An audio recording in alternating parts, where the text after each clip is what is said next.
Here's a sentence I want you to sit with, because I believe it completely. A huge amount of what we call illness, physical, mental, the exhausted at 2 a.m. kind, that anxious for no reason kind, and the body keeps breaking down kind, isn't a malfunction. It's a communication breakdown.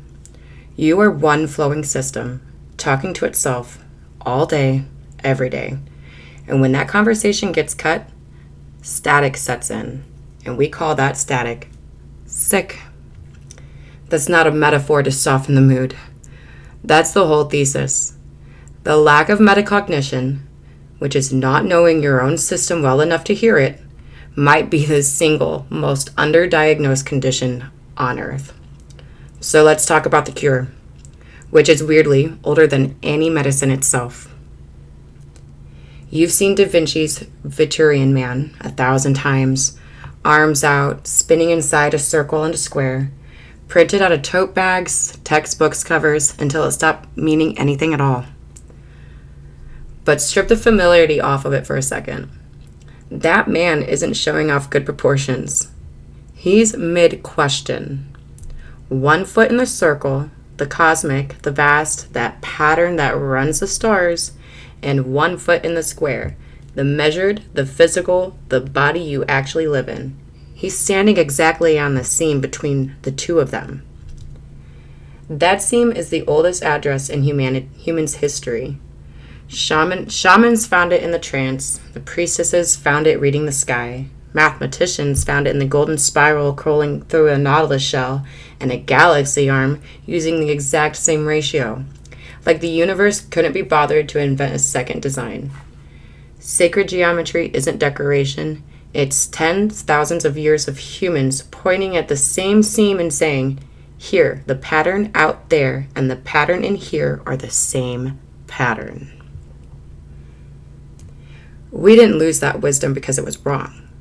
We lost it because we got really, really good at the square, the measurable, the linear, the spreadsheet, and we quietly stopped visiting the circle at all. Here's where it gets personal. Because you are not one thing.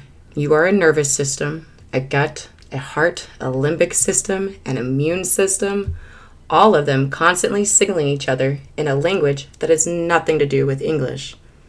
Heart rate variability is a sentence. Inflammation, a sentence.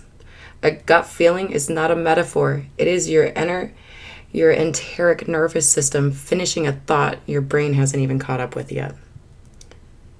This conversation runs 24 hours a day, whether you're listening or not. And most of us are definitely not listening. We were never taught how. We were taught math and grammar, how to sit still in rows. Nobody once said, hey, by the way, you're a communication network. Here's how to read your own traffic. So the traffic backs up. A feeling that never got witnessed because a knot in the shoulder. A grief that never got a room to sit in becomes a thing that keeps you up at 2 a.m. rehearsing arguments from 6 years ago. The system isn't broken. It's just been talking to an empty house for years, and it started banging on the walls to get someone to notice. That banging is not your enemy. That banging is intelligence trying to reach you. Every single night, without your permission or even your effort, this same system builds an entire world out of nothing but your own unprocessed material and hands it to you as a dream. Full physics, weather, a cast of characters wearing symbols instead of name tags. This happens whether you remember it or not. Your subconscious is a working artist with a night job that you sleep through. I don't interpret dreams like crosswords. Solve for X, move on. I treat them like territory because a dream image is not just a message waiting to be decoded once and then just filed away. It's a place, and like any place, you can visit it, learn its weather, and meet what's standing in it.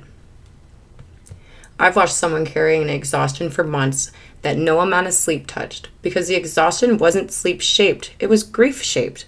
and had been standing in the dream with its back turned for weeks, waiting to be faced instead of medicated. The moment the client turned around and actually looked at it, and not just analyzing it, but looked at it, something moved that no doctor's note or daytime prep talk had reached in months. That's not magic. That's just what happens when a conversation that's been running one way finally gets a response from the listener. This is the actual definition of metacognition I work from, not thinking about thinking, which is the textbook version. I mean something much closer to becoming fluent enough in your own system's language that you can stand at the doorway between the conscious and the subconscious and actually translate in both directions in real time. Once you have that fluency, you stop needing everything else to happen in English. You meet feeling as a color, a stuck pattern as a locked door sometimes, a fear as a figure with its back turned towards you. You can trace the communication lines the way sacred geometry traces the lines of a spiral, not because it's mystical, but because that's literally the native language of the system you're trying to talk to. Here's the wild part that I particularly actually believe with my whole chest. This is a learnable skill, not a personality trait some people are born with and others aren't.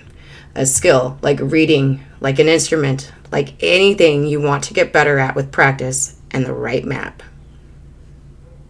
So, let me show you the world this leads to, because I think about it a lot. A world where kids learn to read their own nervous system the way they learn to read a book. Wow, young, normal, unremarkable. Where I have a knot in my chest, let me go find out what it's actually saying is an ordinary sentence, as I have a headache, let me get some water. Where sleep isn't a battle half of us are quietly losing every night because we were taught, and actually taught, the way we teach long division how to navigate our own descent through brainwaves instead of white-knuckling the ceiling at 3 a.m. wide awake. A world where illness gets asked a second question right alongside the first, not instead of medication alongside it.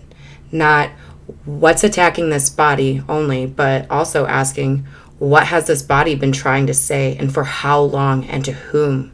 This is metacognition and how it's preventative care, taught in the same breath as brushing your teeth. Now, that world sounds far away maybe, but it really isn't. It's just downstream enough for people to start learning to stand on that Da Vinci seam on purpose. 1 foot in the measurable, 1 foot in the vast.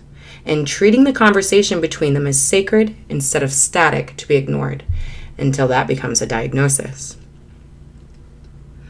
So, you are, right now, exactly where the figure in the circle and the square is standing. You've always been. Nobody has to hand you the seam. You're already living on it. Every single day, whether you've been introduced to it or not.